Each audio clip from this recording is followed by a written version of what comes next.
The fluorescent lights hummed above me like angry wasps, each flicker sending sharp needles of pain through my skull. I blinked slowly, trying to make sense of the sterile white ceiling, the antiseptic smell that burned my nostrils, the thin sheets scratching against my skin. Everything felt wrong, disconnected, like I was watching my own life through a fog. Where was I? My body ached in places I didn't know could ache. My right arm throbbed beneath heavy bandages, and when I tried to move my leg, a sharp pain shot through my hip, stealing my breath. I gasped, and the sound echoed in the quiet room, too loud, too vulnerable. Easy now. A nurse appeared beside me, her face kind but tired, dark circles beneath her eyes suggesting a long shift. "You've been in an accident, sweetheart. A car hit you on 5th Avenue. You're lucky to be alive." Lucky. The word tasted bitter on my tongue. I wasn't lucky. I was never lucky. Lucky people didn't work 3 jobs to pay for a cramped studio apartment with water stains on the ceiling. Lucky people didn't skip meals so they could afford to keep the electricity on. Lucky people didn't get hit by cars while rushing to their night shift at the diner because the bus was late, and Mr. Peterson threatened to fire anyone who showed up late again. "How long?" My voice came out raspy, broken. 2 days. You've been unconscious for 2 days. She adjusted my IV with practiced efficiency. "The doctor will be in soon to check on you. We ran some tests while you were out. Standard procedure. Tests." My stomach twisted. Tests meant money. Money I didn't have. "I can't afford—" I started. But she shook her head, a strange expression crossing her face. "It's been taken care of," she said quietly, almost nervously. "Everything. Your bills, your treatment, everything." The fog in my brain thickened. "What? By who?" But she was already moving toward the door, her steps quick, almost hurried. "The doctor will explain everything. Just rest." Rest. As if I could rest with this knot of anxiety twisting tighter in my chest. I turned my head, slowly, because even that small movement made the room spin, and noticed for the first time that this wasn't a regular hospital room. The space was too large, too private. Real art hung on the walls instead of cheap prints. A leather chair sat in the corner, expensive and out of place. Through the window, I could see the city sprawled below, too far below for a standard floor. Something was very wrong. The door opened again, and this time it was a doctor, his white coat pristine, his expression professionally neutral. But behind him stood a man in a dark suit, his presence filling the doorway like a shadow. Not the doctor's shadow, something else entirely. "Miss Reeves," the doctor said, pulling my attention back. "I'm Dr. Morrison. How are you feeling?" Like I got hit by a car, I managed, trying to inject some humor into the situation, but it fell flat. He smiled sympathetically and pulled up my chart on a tablet. "You're healing well, all things considered. Fractured wrist, bruised ribs, mild concussion. You were very fortunate." That word again. Fortunate. "But there's something else we need to discuss." He glanced at the man in the doorway, who remained perfectly still, and I felt the temperature in the room drop several degrees. During our examination, we performed a routine ultrasound to check for internal injuries. My heart began to pound, a sick feeling spreading through my stomach. "Miss Reeves, you're pregnant, approximately 8 weeks." The words hit me harder than the car had. "Pregnant? No.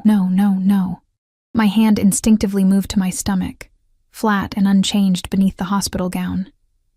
8 weeks.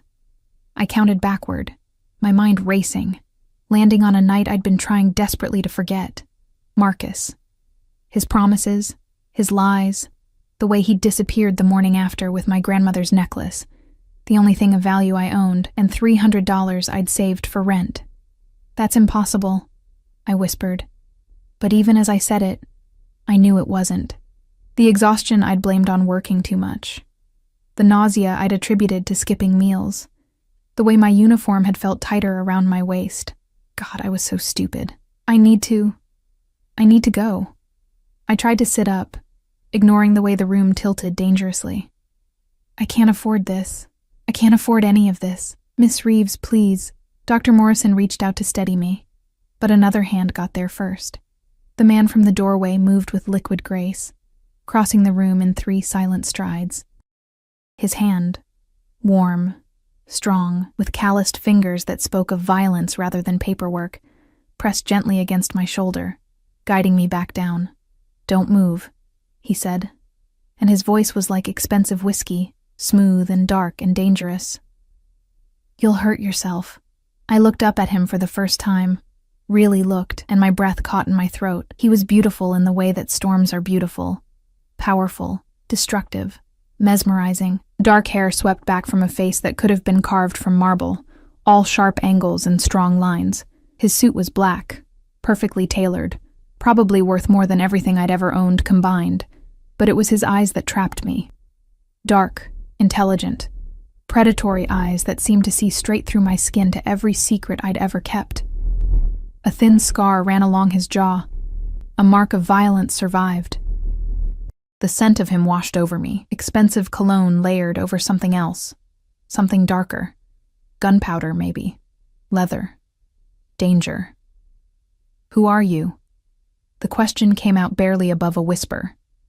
His lips curved into something that wasn't quite a smile. "Someone who paid for the car that hit you." My blood turned to ice. "What?" "The driver works for me." He said it so casually, as if he was discussing the weather. "A regrettable accident. He was distracted, ran a red light. You stepped into the crosswalk at precisely the wrong moment." I should have been angry, terrified. Something. But all I could feel was confusion, as his gaze dropped to where my hand still rested protectively over my stomach. "Dr. Morrison, may I see the ultrasound?" His voice remained calm, but there was something underneath it now, something that made the doctor move immediately, fumbling with the tablet. "Of course, Mr. Volkov." The name echoed in my head, familiar in the way that nightmares are familiar. I'd heard it whispered in the diner during late-night shifts, seen it in newspaper headlines quickly hidden when managers walked by. The Volkov family, Russian organized crime, power, money, violence wrapped in expensive suits and political donations, and one of them was standing in my hospital room, staring at an ultrasound of my baby with an expression I couldn't read. The silence stretched too long, his jaw clenched, a muscle ticking beneath that scarred skin. His fingers tightened around the tablet until I thought it might crack. 8 weeks, he said finally, his accent thickening slightly around the words. "Yes," Dr. Morrison confirmed, oblivious to the sudden tension. "A healthy pregnancy so far, despite the accident." Volkov's dark eyes lifted from the screen to my face, and in them I saw something that made my heart stop. Recognition. "What's the father's name?" His voice was too quiet, too controlled. I swallowed hard. "I don't see how that's any of your business." "His name." Not a question anymore. A command. "Marcus," I whispered, hating how small my voice sounded. "Marcus Chen." Something dangerous flickered across his face. He handed the tablet back to Dr. Morrison without looking away from me. "Leave us." "Mr. Volkov, I really should. Now." The doctor left so fast he nearly tripped over his own feet. We were alone. Volkov moved closer, and I pressed back into the pillows, my heart hammering against my ribs. He reached out slowly, as if approaching a frightened animal, and his fingers brushed against my cheek with unexpected gentleness. "Marcus Chen," he repeated, and now I could hear the fury beneath the calm. Mid-20s, works the docks, fancies himself a player in a game far above his level. "How do you—" He stole from me. The words were ice. 3 weeks ago, someone skimmed 200,000 from a shipment. Traced it back to Chen. Been looking for him ever since. His thumb traced along my jaw, and I shivered. Imagine my surprise when my driver hits a woman. I come to handle the situation personally and find out she's carrying the child of a dead man walking. Dead man walking. Oh, God. "He left," I said quickly, desperately. "After that night, he left. I don't know where he is. I swear." "I know you don't." His voice softened slightly. "You're not a criminal, Mira Reeves. You're a waitress who works too hard, sleeps too little, and trusted the wrong man. The fact that he knew my name, knew my life, should have terrified me. It did terrify me, but I was too exhausted, too overwhelmed, too pregnant to properly process the nightmare I'd stumbled into. "What do you want from me?" He was quiet for a long moment, his eyes searching my face as if looking for something specific. Then he pulled out his phone, scrolled through something, and turned the screen toward me. It was a photo of Marcus, laughing, his arm around a woman I didn't recognize. She was beautiful, tall, elegant, everything I wasn't, and she was very, very pregnant. 6 months along, Volkov said. His wife. They've been married for 3 years. The betrayal hit like a physical blow. Wife. He had a wife, had a baby on the way, and I was going to be sick. "I'm sorry," I choked out, though I didn't know what I was apologizing for existing, for being stupid enough to believe someone like Marcus could want someone like me. Volkov's expression shifted, something almost like sympathy crossing his features before hardening back into steel. Don't apologize for his sins. He slipped his phone back into his pocket and straightened, and I thought he was going to leave. Thought this nightmare would end with him walking out the door and me trying to figure out how to survive as a single mother with no money, no family, and no future. But he didn't leave. Instead, he pulled a card from his jacket, heavy, expensive cardstock with embossed lettering, and placed it on the table beside my bed. "You'll stay here until you're healed, then my driver will take you to a new apartment. Furnished, paid for 6 months in advance. There's a job waiting at one of my legitimate businesses, a gallery in Midtown. Easy work, good pay, benefits." I stared at him, unable to process what I was hearing. "Why would you do that?" His smile was cold, predatory. "Because Marcus Chen owes me a debt he can never repay. But his child," his gaze dropped to my stomach again, "is innocent. I don't want your charity. It's not charity." He leaned down, close enough that I could feel his breath against my ear, smell that dangerous scent of cologne and violence. "Consider it an investment. You'll take my help, Mira. You'll accept the apartment, the job, the protection. Because the alternative is trying to survive on your own, while every enemy I have learns that Marcus Chen's child exists. I'm not his... You carry his blood. That's enough." He pulled back, and his expression was granite. "The world I live in doesn't forgive innocent mistakes. But I do. Sometimes." He turned toward the door, and panic surged through me. "Wait." He paused, looking back over his shoulder. "What's your name? Your first name?" For a moment I didn't think he'd answer. Then, "Dmitri." "Dmitri," I repeated, tasting the syllables. "What do you get out of this? Really?" His smile was like a blade, beautiful and lethal. "That," he said softly, "remains to be seen." Then he was gone, the door clicking shut behind him, leaving me alone with the scent of expensive cologne, the weight of an unwanted pregnancy, and a business card that felt like a contract with the devil himself. I picked up the card with shaking fingers. Dmitri Volkov, private number. Below the embossed text, someone had written in dark ink, "Call me when you're ready to live." Outside my window, the city lights glittered like broken glass, and somewhere in that sprawling darkness, Marcus Chen was running from a debt he'd never escape.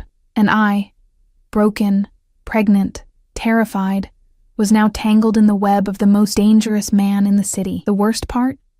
Some small, desperate part of me wanted to call that number, wanted to accept whatever dark bargain Dmitri Volkov was offering.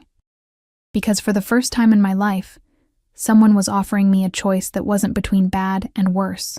He was offering me survival, and I was just desperate enough to take it. 3 days later, I stood in the lobby of Metropolitan General Hospital, my belongings stuffed into a plastic bag. A stained waitress uniform, a broken phone, a wallet with $17 and a maxed-out credit card. Everything I owned in the world fit in something designed to hold garbage. The irony wasn't lost on me. Dr. Morrison had cleared me that morning, his professional smile not quite reaching his eyes. "Remember to take it easy, Miss Reeves. No strenuous activity for at least 2 weeks. And schedule an appointment with an OB/GYN as soon as possible." An OB/GYN. For a baby I hadn't planned, couldn't afford, didn't know if I even wanted. But the card in my pocket felt like it was burning through the thin fabric of the hospital-issued sweatpants they'd given me since my jeans had been cut off in the emergency room. "Call me when you're ready to live," I hadn't called.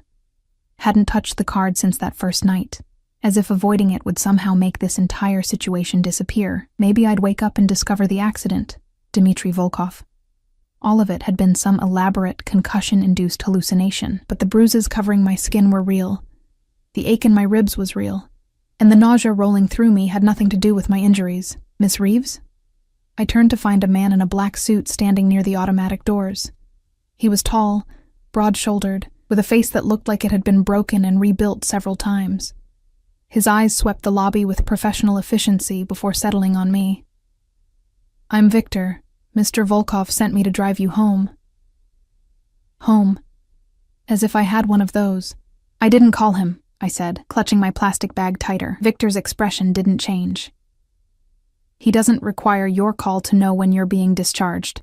The car is outside." Of course it was. Because men like Dmitry Volkov didn't ask permission. They simply arranged the world to suit their needs. I should have refused. Should have walked out those doors and disappeared into the city, found some shelter, figured it out on my own like I always had. But my wrist throbbed in its cast.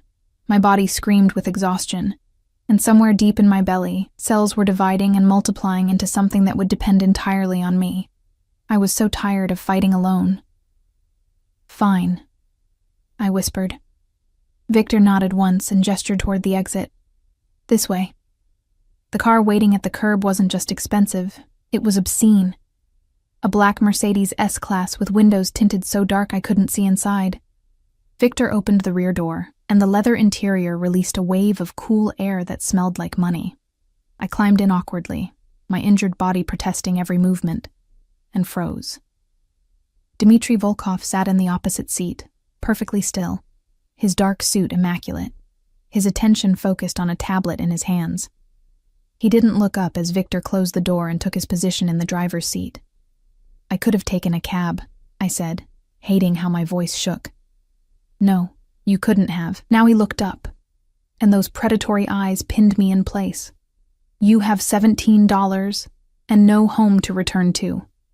Your landlord changed the locks 3 days ago when you missed rent. Your belongings are in a storage unit you can't access without payment." The humiliation burned through me like acid. "You had someone go through my things?" "I had someone protect your things." He set the tablet aside. "Everything you own is now in a secure location. You'll have access once you're settled." "Settled where?" His smile was slight, controlled. "Patience, Mira." The car pulled away from the curb with liquid smoothness, merging into traffic. I watched the hospital disappear behind us, along with any illusion that I still controlled my own life. We drove in silence through the city, and I tried not to notice how Victor's eyes constantly scanned the mirrors, how other cars seemed to give us a wide berth, how people on the sidewalks instinctively looked away as we passed. This wasn't just a car. It was a declaration of power. Finally, we turned onto a tree-lined street I'd only ever seen in magazines. Brownstone buildings stood shoulder to shoulder, their facades pristine, their windows glowing with warm light. Doormen in uniform stood at attention.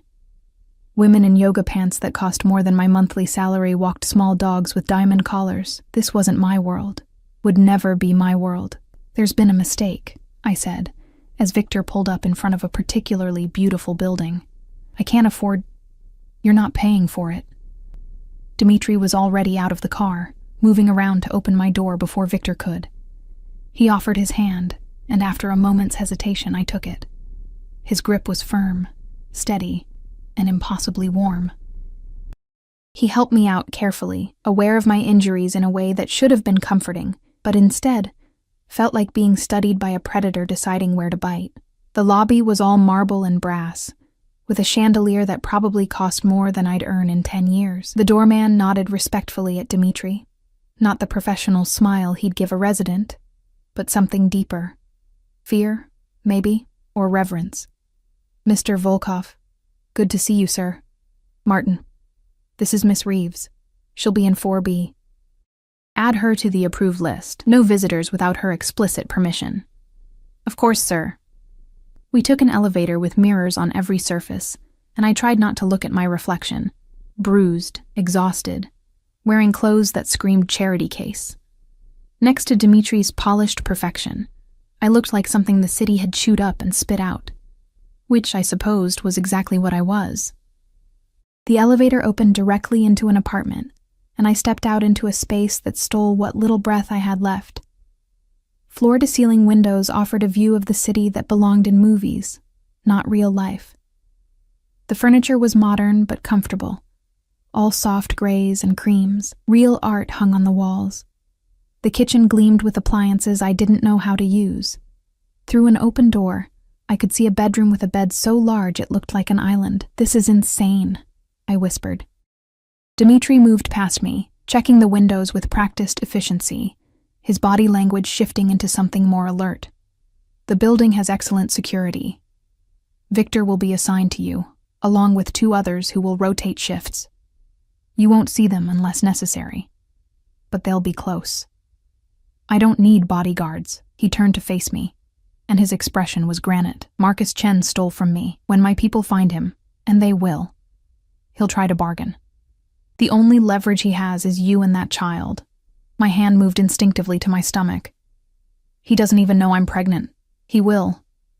Dimitri closed the distance between us in 2 strides. "Men like him always find out, and when he does, he'll either try to use you as a shield or sell you to my enemies as a prize. Either way, you need protection. I'm nothing to you. Why do you even care?" His jaw clenched, that muscle ticking again. For a long moment he just stared at me, something dark and complicated moving behind his eyes. Then he reached out and traced a finger along the bruise on my cheekbone, so gently I barely felt it. "You want the truth?" His voice was low, dangerous. "That ultrasound. The timing. 8 weeks ago, Marcus was still working for me, still in my territory, under my protection. Which means he got you pregnant while under my roof, then stole from me and ran, leaving you to face the consequences alone. That's not your fault. In my world, everything that happens in my territory is my responsibility." His fingers moved from my cheek to my jaw, tilting my face up to meet his gaze. "He dishonored you under my protection. That makes it my problem to fix. I'm not a problem that needs fixing." His smile was sharp enough to cut. "No. You're something far more complicated than that." He pulled away, moving toward the door, and panic fluttered in my chest. I didn't want him here. Didn't want to feel this strange pull toward someone so dangerous, but I also didn't want to be alone in this beautiful cage. "There's a phone on the counter," he said without looking back. "My number is programmed. Food will be delivered 3 times a day. The gallery job starts when you're ready, no rush. A doctor will visit tomorrow to check on you and the baby. Dimitri..." He paused at the elevator, his hand on the button. "Why are you really doing this?" For the first time since I'd met him, his mask slipped. Just for a second, I saw something raw and broken beneath the polished exterior. Because 10 years ago, someone I cared about was pregnant and afraid, and I wasn't powerful enough to protect her. His voice was barely above a whisper. By the time I found her, she was dead, and so was the child. I've spent every day since making sure I'm never powerless again. The elevator doors opened, and he stepped inside, his mask sliding back into place. "Rest, Mira. You're safe now." The doors closed, and I was alone in an apartment that felt like a museum, with a phone number that felt like a chain, and a baby growing inside me that connected me to 2 men who lived in a world of violence I'd never understand. I sank onto the couch and finally let myself cry. 2 weeks passed in a blur of doctor's visits, meal deliveries, and careful healing. The bruises faded from purple to yellow. My wrist itched beneath the cast. And every morning, I woke up to the smell of fresh coffee and pastries left outside my door by invisible hands. Victor was a constant presence, not intrusive, but always there. A shadow in the lobby, a figure in the car when I needed to go somewhere. He didn't talk much, but his presence was oddly comforting. The doctor who visited was kind, professional, and clearly accustomed to treating people who valued discretion. She confirmed that the baby was healthy, prescribed prenatal vitamins, and didn't ask any uncomfortable questions about the father. I should have felt grateful, safe, provided for. Instead, I felt like a bird in a gilded cage. And the man who held the key hadn't called once, not that I wanted him to call, except some nights, when the apartment felt too big and too empty. I'd find myself staring at that phone, wondering what would happen if I pressed his number.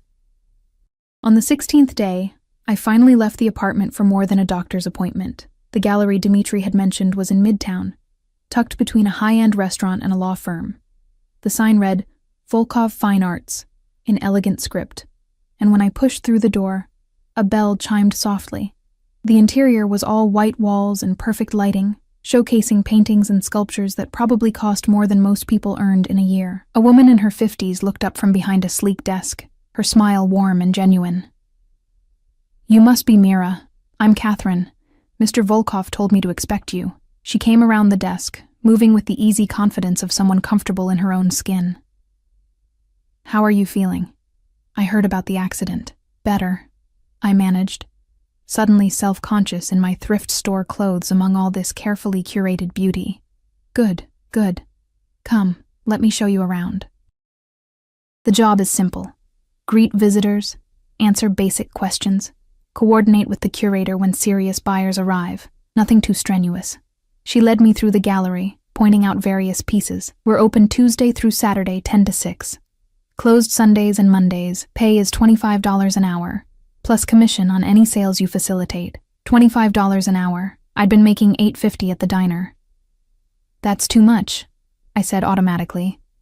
Catherine laughed. "Mr. Volkov values quality employees. And between you and me, he owes me a favor. I've been asking for an assistant for months." Something about the way she said it, casual, honest, made me relax slightly. This wasn't just a pity job, it was real. "When do I start?" "Whenever you're ready. Tomorrow? Next week?" You set the pace. "Tomorrow," I heard myself say. "I'll start tomorrow." That night, I sat in my expensive apartment, eating takeout that had been delivered by someone I never saw, and tried to plan a future I couldn't quite picture. Single mother, gallery assistant, protected by a man who moved through the world like a storm. The phone rang. Not the landline that various doctors and delivery people used. The cell phone Dmitri had left, the one programmed with only his number. My heart hammered as I picked it up. "Hello. Victor tells me you visited the gallery today." His voice was like dark chocolate, rich and dangerous. "Are you satisfied with the arrangement?" "It's more than I deserve." "You deserve far more than you've ever been given." A pause. "How are you feeling?" "Fine. The doctor says everything is progressing normally." "Good." Another pause, longer this time. I could hear something in the background, voices, maybe music. Wherever he was, it wasn't quiet. "I need to ask you something, Mira, and I need you to answer honestly." My throat tightened. "Okay. Do you want this baby?" The question hit like a fist to the stomach. "What?" "It's a simple question. I'll support whatever choice you make, but I need to know. Do you want to be a mother?" I opened my mouth to give him the answer I thought he wanted, but what came out was the truth. I don't know. I never had a family. Don't know how to be one, but when I think about not having it... My voice broke. "I can't imagine that either." "Then you have your answer." His voice softened almost imperceptibly. "Fear doesn't mean you're not ready. It means you care enough to be afraid." "Is that what your mother told you?" "My mother died when I was 6. But it's what I wish she could have said." The vulnerability in that admission stole my breath. "Dmitri, I have to go. But Mira, you're stronger than you think. Don't let anyone convince you otherwise." He ended the call before I could respond, leaving me alone with a phone pressed to my ear and tears running down my face. Outside my window, the city lights blazed against the darkness. And somewhere out there, Dmitri Volkov moved through his dangerous world, carrying secrets I was only beginning to understand. I placed my hand over my still flat stomach and whispered to the tiny life growing inside me, "I'll figure this out. I promise. We'll be okay." I just wished I believed it. 6 weeks transformed my life in ways I couldn't have imagined. The gallery became my sanctuary.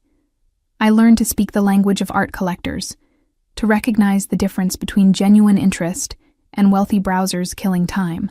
Catherine treated me like a protégé rather than an assistant, teaching me about the pieces, the artists, the delicate dance of negotiation that turned admiration into acquisition. My body changed too. The bruises disappeared completely. The cast came off my wrist, and my stomach, no longer flat, began to curve outward in a way that made everything feel suddenly, terrifyingly real. I was going to be a mother. The thought still paralyzed me some nights. But during the day, surrounded by beauty and purpose, I could almost convince myself I was strong enough for this. Dimitri remained a ghost. He never visited the gallery, never called again after that one vulnerable conversation. But his presence was everywhere, in the security detail that followed me discreetly, in the apartment that waited warm and safe, in the way certain customers treated me with deference when they learned I worked for Mr. Volkov's establishment. I told myself I didn't miss him. I told myself I didn't scan the street every morning hoping to see that black Mercedes. I told myself the disappointment that twisted in my chest when another day passed without contact was just hormones. I was a very good liar. It was a Thursday afternoon in mid-November when everything changed. The gallery was quiet, the gray light filtering through the windows matching the sleet falling outside. Catherine had left early for a dentist appointment, trusting me to close up. I was updating inventory in the back office when the bell chimed. "I'll be right there," I called, saving the spreadsheet and standing carefully. At 14 weeks pregnant, sudden movements made me dizzy. I walked out into the gallery and stopped dead. Marcus Chen stood in the center of the room, staring at a painting he'd never appreciate, wearing clothes that looked slept in. He'd lost weight, his cheekbones too sharp, his eyes haunted. When he turned and saw me, saw my stomach, his face went white. "Mira?" I couldn't move, couldn't breathe. My hand instinctively covered the small bump as if I could hide it. "What are you doing here?" My voice came out steady, which was a miracle considering my heart was trying to break through my ribs. I didn't know where else to go. He took a step toward me, and I took one back. He noticed, and something like pain crossed his face. "I heard you were working here. I just wanted to see you, to explain." "Explain what? That you're married? That you stole from me and disappeared?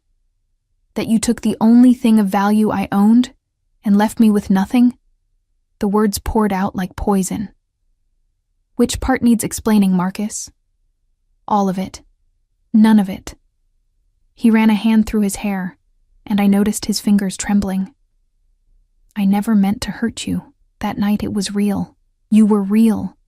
But I was in so much trouble, Mira. These people I owed money to, they were going to kill me.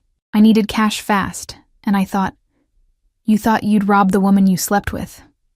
I laughed, but it sounded broken. "Very chivalrous. I didn't know about the baby. How could you? You were gone before sunrise." His eyes dropped to my stomach again, and something desperate moved across his face. "Is it mine?" The question felt like a slap. Who else's would it be? "I don't know. I heard you were working for the Volkovs now, living in one of Dimitri's buildings." "People talk, Mira. People say a lot of things." I cut him off, my voice ice. "Most of it's lies. But yes, Marcus, it's yours. Biologically, anyway. In every way that matters, this baby has nothing to do with you." He moved closer, and this time I couldn't back up. The desk pressed against my spine. "Let me help. Let me be there for you. For the baby. I made mistakes, but I can fix this. We can be a family. You have a family." The words tasted like ash. "A wife. Another baby on the way." "That's complicated." "No, it's really not." I tried to step around him, but he caught my arm. Not hard enough to hurt, but firm enough to stop me. "Let go." "Mira, please, listen to me. The people I stole from, they're not going to stop looking. And if they find out about you, about the baby, they already know." The voice came from the gallery entrance, cold and lethal. Dimitri stood in the doorway, and the temperature in the room dropped 10 degrees. He looked different than I remembered, sharper, harder, like a blade fresh from the forge. His black coat was spotted with sleet, his hair slightly disheveled, but his eyes were what stopped my heart. Dark, focused, burning with barely contained rage. Behind him, Victor materialized like a shadow, his hand resting casually inside his jacket where I knew he kept a gun. Marcus's grip on my arm loosened, and he stepped back, his face draining of color. "Mr. Volkov, I was just touching something that doesn't belong to you." Dmitri moved into the gallery with that liquid grace, and I noticed Marcus actually trembled. "That seems to be a pattern with you, Chen. I wasn't going to hurt her. I just wanted to talk. And now you've talked." Dmitri stopped 3 feet away, and the space between them crackled with violence. "Leave. If I ever see you near her again, if I even hear your name in the same sentence as hers, I'll forget that she's asked me to show mercy." Marcus's eyes snapped to mine. "You asked him. I didn't want you dead," I said quietly. "That doesn't mean I want you here." Something broke behind Marcus's eyes. For just a second, I saw the man I thought I'd known. Scared, desperate, human. Then he straightened, trying to salvage some dignity. "Fine, I'll go. But Mira, if you ever need anything, she won't." Dimitri's voice could have cut glass. "Victor will escort you out. If you're smart, you'll leave the city tonight. Disappear, because my patience has limits, and you've nearly exceeded them." Victor stepped forward, and Marcus had no choice but to move toward the door. He looked back at me once, his expression pleading, but I turned away. I couldn't look at him anymore. The bell chimed as the door closed, and then it was just me and Dmitri in a gallery full of expensive silence. "Are you hurt?" His voice had changed, losing that lethal edge. "No, he didn't. He just grabbed my arm." Dmitri was beside me in an instant, his fingers gently lifting my sleeve to check for bruises. His touch was careful, clinical, but my skin burned where he made contact. "I should have killed him months ago," he said softly, almost to himself. "I'm glad you didn't." He looked up, and our faces were suddenly too close. Close enough that I could see flecks of gold in his dark eyes, close enough to smell his cologne mixed with winter air. "Why?" The word was barely a whisper. "He hurt you, used you, left you alone, because killing him wouldn't change any of that." I pulled my arm back, needing distance from his intensity. "It would just make you the same as him."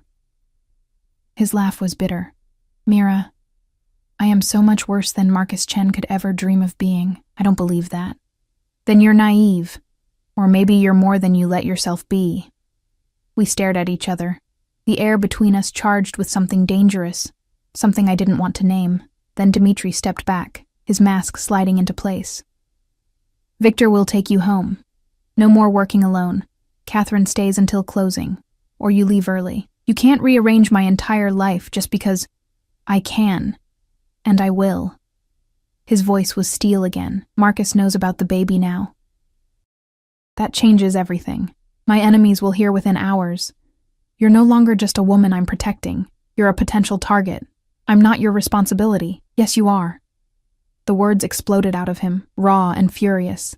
"You became my responsibility the moment my driver hit you, and you became something more the moment I saw that ultrasound and realized that bastard had gotten you pregnant while under my protection." "Something more?"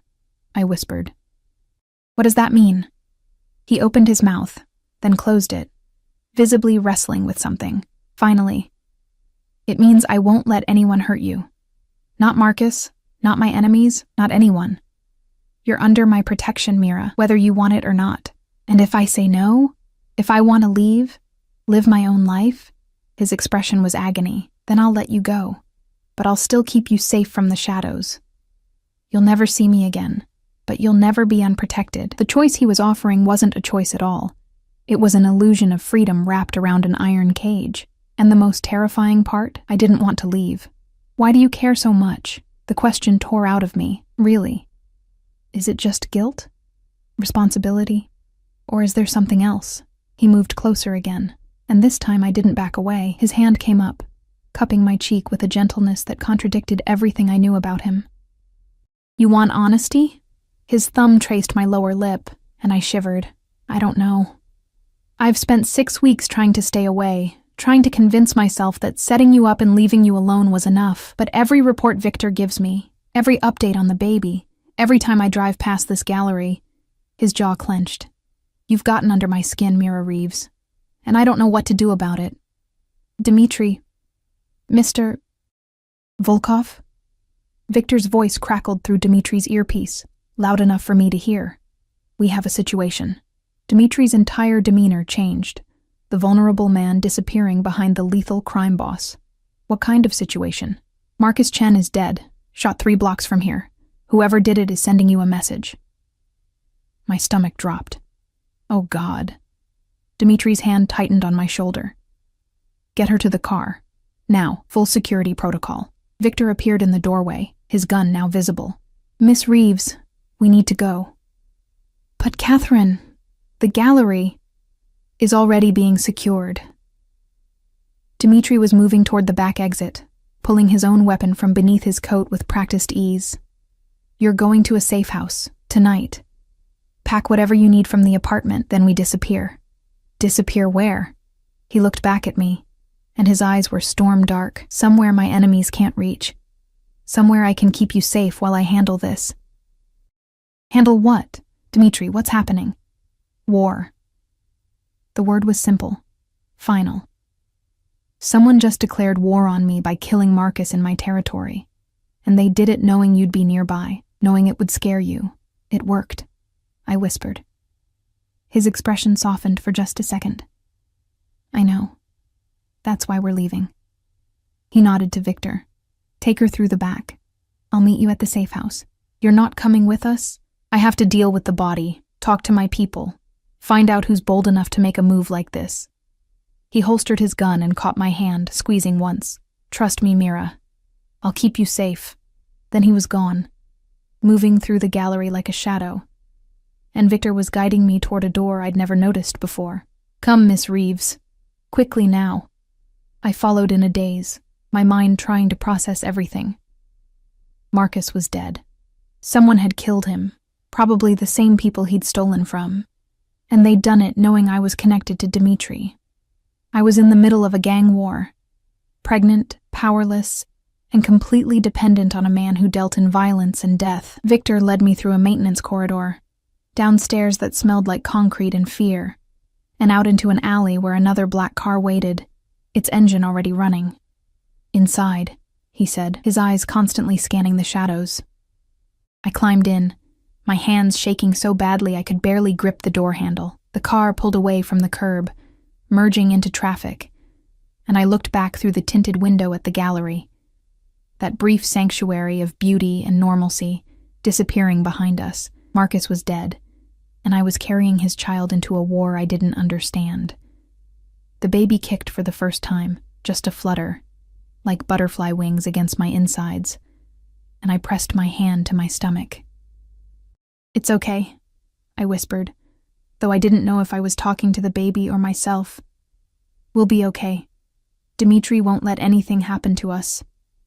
But as the car raced through the darkening streets toward an unknown destination, I couldn't shake the feeling that I'd just crossed a line I could never uncross. I wasn't just under Dmitri Volkov's protection anymore, I was his. The safe house was a fortress disguised as a luxury cabin. We'd driven for 3 hours into the mountains, the city lights fading behind us, until there was nothing but darkness and pine trees. When we finally stopped, it was in front of a sprawling modern structure with floor-to-ceiling windows that somehow managed to look both welcoming and impenetrable. Victor had barely spoken during the drive, his attention fixed on the mirrors, his hand never far from his weapon. 2 other cars had followed us, more security, more shadows with guns and grim expressions. I was exhausted, terrified, and the baby wouldn't stop moving, as if it could sense my fear. This way, Miss Reeves. Victor guided me up stone steps to a heavy door that required both a key code and a fingerprint. The level of security should have made me feel safer. It didn't. Inside, the cabin was all exposed wood beams and expensive furniture, a fire already crackling in a stone fireplace large enough to stand in.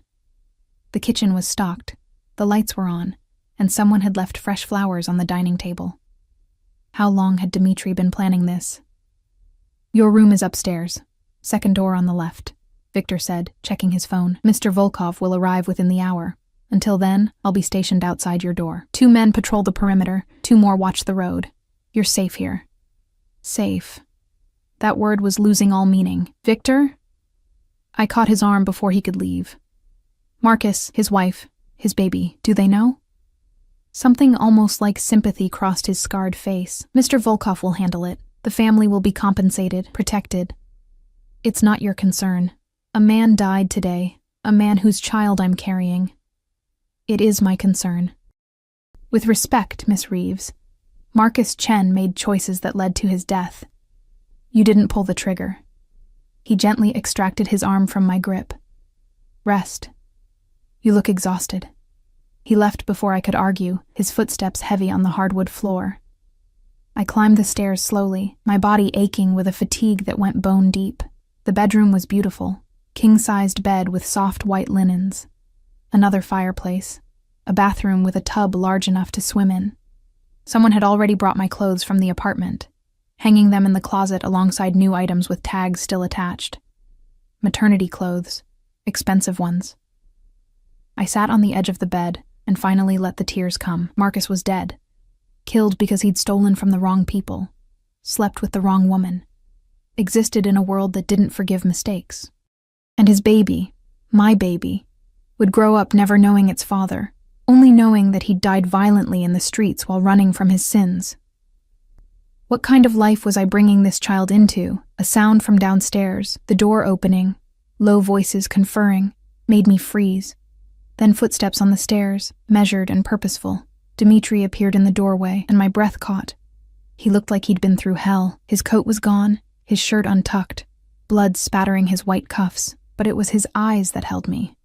Dark, haunted, burning with something I couldn't name. You're hurt, I said, standing on instinct. It's not my blood. He stayed in the doorway, as if afraid to come closer. Are you all right? The baby? Fine. We're fine. I wrapped my arms around myself. Marcus is being handled. His body will be found in neutral territory, made to look like a robbery gone wrong. His family will receive life insurance. His debts will disappear. They'll never know the truth. The casual efficiency with which he discussed death made my stomach turn. Who killed him? The Antonov family. Russians like me, but old school. They don't approve of the legitimate businesses I've been building. They see it as weakness. He finally stepped into the room, and I could smell whiskey and gunpowder. They killed Marcus, knowing I'd claimed responsibility for you. It's a challenge. A test to see if I'm willing to go to war over a woman and a child that aren't even mine. Aren't even mine. The words hit like a physical blow. Then let me go, I said quietly. Let me disappear. They can't use me against you if I'm gone. His laugh was broken, almost desperate. Do you really think I could let you go now? You said you would. If I asked. That was before. The words exploded out of him, raw and furious. He crossed the room in 3 strides, his hands framing my face with a tenderness that contradicted his tone. That was before I spent 6 weeks trying to convince myself I was doing the right thing by staying away. Before I watched surveillance footage of you every night, just to make sure you were safe. Before I realized that the thought of you disappearing from my life is worse than any war the Antonovs could wage. My heart was hammering so hard, I thought it might break through my ribs. Dmitri, I'm obsessed with you, Mira. His thumb traced my cheekbone, his touch reverent. I've been obsessed since that hospital room, since I saw you broken and afraid and still fighting, since I saw that ultrasound and felt something I haven't felt in 10 years, the need to protect. To possess, to claim. You can't claim me. I'm not property.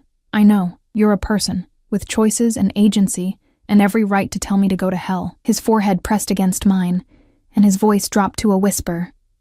So tell me. Tell me to leave you alone, to arrange your disappearance, to forget you exist. Because if you don't say it now, I won't be able to let you go. I should have said it. Should have demanded my freedom, my independence, my right to make my own mistakes. But standing there with his hands on my face, his breath mixing with mine, his heart pounding against my palms where they'd somehow found their way to his chest, I couldn't form the words, because some broken part of me wanted to be claimed, wanted to belong to someone who looked at me like I was something precious, rather than something disposable. I don't want you to let me go, I whispered.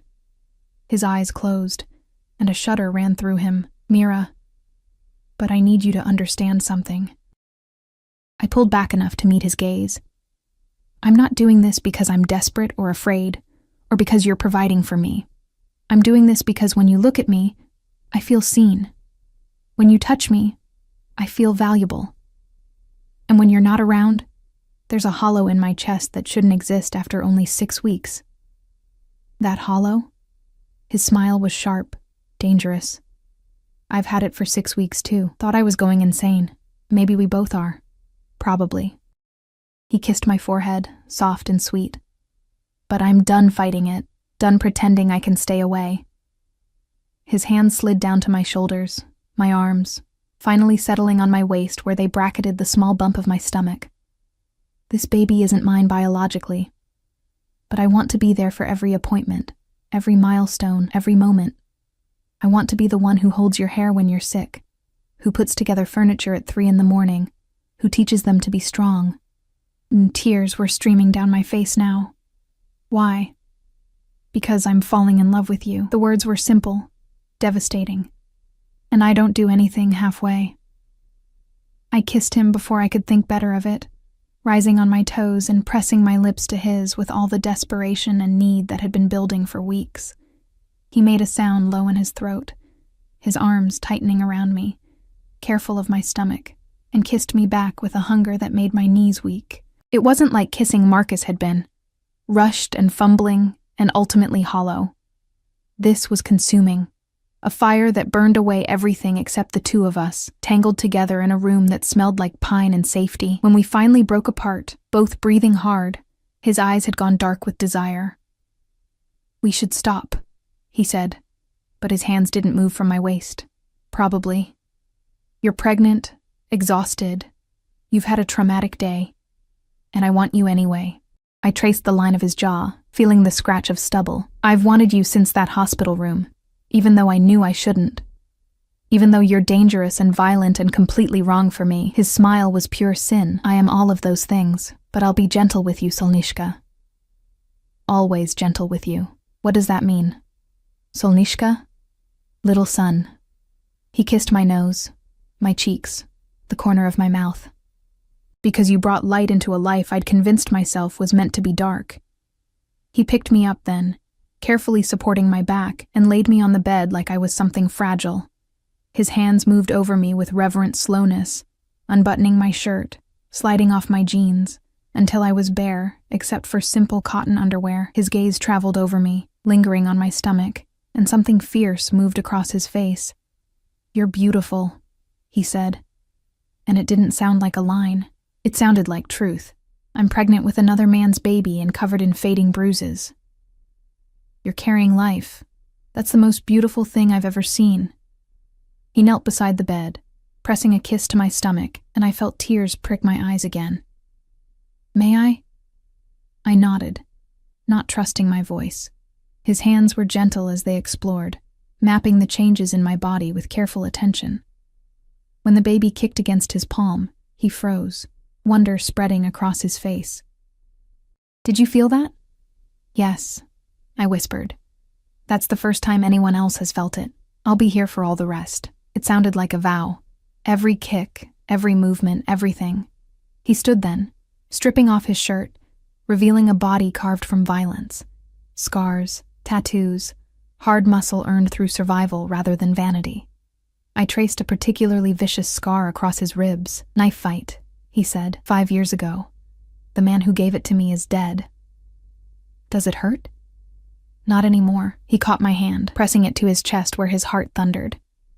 This hurts more, wanting you. Knowing I could lose you. You won't lose me. You can't promise that. My world. Then we'll navigate it together. I pulled him down to me, needing his weight, his warmth. No more staying away, no more pretending. If we're doing this, we're doing it completely. His kiss was answer enough. We made love slowly, carefully, his attention fixed on my comfort and pleasure.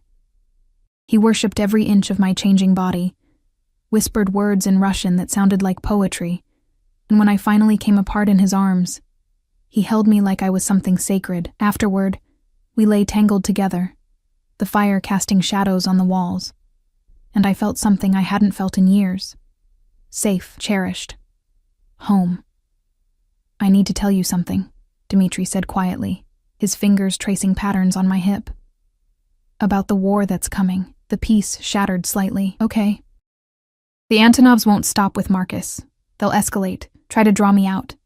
There will be violence, possibly a lot of it. I'll do everything in my power to keep you separate from it, but you need to be prepared." "Prepared how?" "Victor will teach you to shoot, basic self-defense, how to recognize threats." He pulled me closer. "I pray you'll never need those skills, but I won't leave you defenseless." The idea of holding a gun made me nauseous. But he was right. I couldn't stay ignorant in his world. "Will you kill them? The Antonovs?" "If necessary. No hesitation, no remorse. To protect you and the baby, I'd burn the entire city down." I should have been horrified, should have been running for the door. Instead, I pressed closer to his warmth and whispered, "Then we make sure it doesn't come to that." "We?" "You said we're in this together. That means I don't sit in a safe house while you fight alone." His arms tightened almost painfully. "You're not fighting anything except growing that baby. That's your only job. Dmitri." "No." Steel in his voice now. "This isn't negotiable. You stay safe. You stay hidden. You let me handle the darkness so you can stay in the light." I wanted to argue, but exhaustion was pulling at me, and the baby was finally still, lulled by whatever hormones my body had produced during our lovemaking. "Promise me something," I murmured, already half asleep. "Anything. Promise you'll come back, every time, no matter what." His kiss pressed against my hair was soft as a prayer. "I promise, Solnishka. Always." I fell asleep in his arms, protected by a monster who loved me, carrying a child who would be born into violence, and somehow, impossibly, feeling like everything might actually be okay. Outside, men with guns patrolled the perimeter. The Antonov family planned their next move. And somewhere in the city, Marcus Chen's blood stained the pavement, a warning of the war to come. But in that moment, wrapped in Dmitri's embrace, I allowed myself to believe in the illusion of safety. It was the last peaceful night we'd have for a long time. 3 months changed everything. Winter settled over the mountains with brutal efficiency, turning the world into a snow-covered fortress. Inside the safe house, I grew larger, rounder, my body transforming into something I barely recognized. The baby moved constantly now, rolls and kicks that Dmitri would feel with his hand pressed to my stomach. Wonder lighting his dangerous eyes, the war he'd predicted came swiftly and viciously. I knew because he'd come back bleeding twice. Once with a bullet graze across his shoulder that he'd dismissed as nothing serious. Another time with bruised ribs and split knuckles that told stories he wouldn't share. But he always came back, always kept his promise. Victor taught me to shoot, his patience infinite as I learned to handle a gun with shaking hands. "You're a natural," he'd said after I'd hit 3 targets in a row. "Good instincts." I hated that I was good at it, hated that violence came so easily when my baby's life depended on it.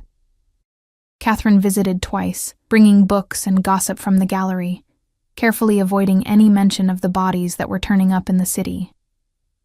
But I could see it in her eyes, the worry, the fear that one day Dmitri wouldn't come back.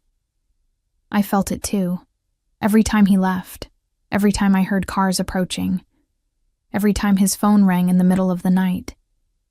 It was early February when everything came to a head. I was 7 months pregnant, moving slowly through the cabin with one hand pressed to my aching back, when Dmitri burst through the door with an urgency that made my blood freeze. "Pack a bag. Now. We're leaving." What happened? They found the safe house. Don't know how, but Antonov's men are 20 minutes out. He was already moving through the room, grabbing weapons, checking magazines. Victor's bringing the car around. We have maybe 10 minutes. My hands shook as I threw clothes into a bag. Maternity jeans, sweaters, the ultrasound pictures I kept in my nightstand. 7 months pregnant and running from men with guns. The absurdity would have been funny if it wasn't so terrifying. Where are we going? The city. Ironically, it's safer there. More witnesses, more cameras, harder for them to make a move without consequences. He caught my arm as I stumbled, his grip gentle despite the urgency. "I I'm ending this tonight, Mira, one way or another. What does that mean? His smile was cold, lethal. It means I'm tired of running, tired of hiding you away. Antonov wants war? He'll get it. Gunfire erupted outside. Dmitri shoved me toward the bathroom. Get in the tub. Stay low. Don't come out until I tell you. Dmitri, now! I ran, my pregnant body moving awkwardly, and climbed into the cast-iron tub, curling as small as I could with my arms wrapped around my stomach. Through the bathroom door, I heard shouting, more gunfire, Victor's voice barking orders, then an explosion that shook the entire cabin. I screamed, unable to stop myself, and heard Dmitri roar my name. The bathroom door burst open. He was there, blood streaming from a cut above his eye, his gun smoking. We're going. Now. He pulled me from the tub with one arm, keeping his weapon raised with the other, and half-carried me through the cabin. Bodies lay in the entryway, men I didn't recognize, their blood staining the expensive hardwood. I tried not to look, tried not to think about the fact that Dmitri had killed them to protect me. Victor was outside, the car running, more of Dmitri's men providing cover fire as we ran through the snow. Bullets whizzed past, too close, too real, and I felt one tug at my coat sleeve. Get down! Dmitri threw me into the back seat and covered my body with his as Victor floored the accelerator. The car fishtailed on ice, then found traction, speeding down the mountain road with 3 other vehicles in pursuit. How many? Dmitri asked Victor, his weight still pinning me protectively. 6 cars. Maybe 20 men total. They committed everything to this. Good. Then when we eliminate them, Antonov will have nothing left. He finally shifted, pulling me upright, his hands frantically checking me for injuries. Are you hurt? Did anything hit you? I'm fine. We're fine. But my voice shook, and tears were streaming down my face. Dmitri, this is insane. We can't keep doing this. We won't have to. He kissed me hard, desperately. After tonight, it's over, I promise. The drive back to the city was a nightmare of speed and violence. Twice, pursuing cars got close enough that Victor had to perform evasive maneuvers that made me nauseous. Once, someone fired at us, bullets sparking off the armored exterior. But we made it. The city rose before us like a beacon. And as we crossed into Dmitri's territory, more cars appeared. His men, rallying to protect their boss. By the time we reached a nondescript building in the warehouse district, we had an entire convoy. Dmitri carried me inside despite my protests, taking me up to a 3rd-floor office with reinforced walls and minimal windows. He set me carefully on a leather couch. You stay here. Victor stays with you. No matter what you hear, you don't leave this room until I come back. Where are you going? To end this. He cupped my face, and his expression was agony. I love you, Mira. If something happens, don't. I grabbed his wrists. Don't you dare say goodbye to me. Then I'll say this. When this is over, I'm going to marry you. Going to give that baby my name. Going to spend the rest of my life making sure you never regret choosing me. He kissed me once more, pouring everything into it. Be ready to say yes, Solnishka. Then he was gone, and Victor was locking the door behind him, his expression grim. What's he going to do? I asked. Victor checked his weapon methodically. What he should have done 3 months ago. Challenge Antonov directly. Winner takes control of the territory. Loser dies. That's insane. It's not the medieval times. You can't just... In our world, it's the only way to end it without more bloodshed. He looked at me, and his scarred face softened slightly. Mr. Volkov is the best I've ever seen. He'll win. But even Victor couldn't hide the doubt in his eyes. The next 2 hours were the longest of my life. I paced the office, my hand pressed to my stomach, feeling the baby kick and roll as if it sensed my fear. Victor remained by the door, stoic and silent, his phone occasionally buzzing with updates he didn't share. Then, finally, the door opened. Dmitri stood in the doorway and my heart stopped. He was covered in blood, his face, his hands, his clothes soaked with it. But he was walking, moving, alive. It's done, he said simply. I ran to him, as much as a 7-month pregnant woman could run, and threw my arms around him, not caring about the blood. He caught me, his grip tight enough to hurt, his face buried in my hair. Antonov. Victor asked quietly. Dead. His lieutenant surrendered. The territory is ours. Dmitri pulled back enough to look at me, and I saw exhaustion in every line of his face. It's over, Mira. Really over. You're sure? I'm sure. He pressed a hand to my stomach, and the baby kicked against his palm as if in greeting. No more running, no more hiding. We can go home. Home. The apartment in the city, the gallery. A life that resembled normalcy. What about the police? The bodies are being handled. This war was between families. The authorities have been paid to look the other way, and without Antonov to contest it, my claim to the territory stands. He kissed my forehead. You don't have to understand it. You just have to trust me. I do. And I realized it was true. I trust you completely. His smile was tired but genuine. Then let's go home. 2 months later, I stood in a private hospital room, gripping Dmitri's hand hard enough to break bones, and screamed through another contraction. You're doing beautifully, Mira, the doctor said from between my legs. Just a few more pushes. I can't. It hurts. Yes, you can. Dmitri's voice was steady, his other hand stroking my hair. You're the strongest person I know. You can do this. I looked at him. This man who'd killed for me, protected me, loved me through everything, and found the strength for one more push. The baby came in a rush of pressure and pain and relief, and suddenly there was crying, not mine, but high and indignant and perfect. It's a girl, the doctor announced, placing a wriggling, bloody bundle on my chest. A healthy baby girl. I stared down at her in wonder. She had a shock of dark hair, Marcus's nose, and when she opened her eyes, they were the same gray as my own. She's perfect, I whispered. Dmitri leaned over us both, his expression awed. She's beautiful, like her mother. The doctor cleared her throat. Have you decided on a name? I looked at Dmitri, and he nodded, giving me permission to choose. Sophia, I said softly. Sophia Volkov. His head snapped up, eyes wide. Volkov? If you meant what you said, about giving her your name, about marrying me. I adjusted the baby in my arms, hardly believing she was real, was mine, was ours. I'm saying yes, Dmitri, yes to everything.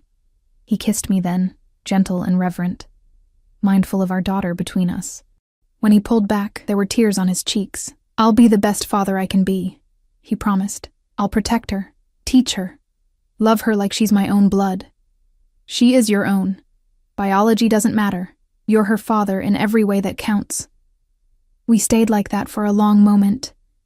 A family forged from violence and desperation and unexpected love. Before the nurse came to clean Sophia and check her vitals, Dmitri pulled out his phone and made a call.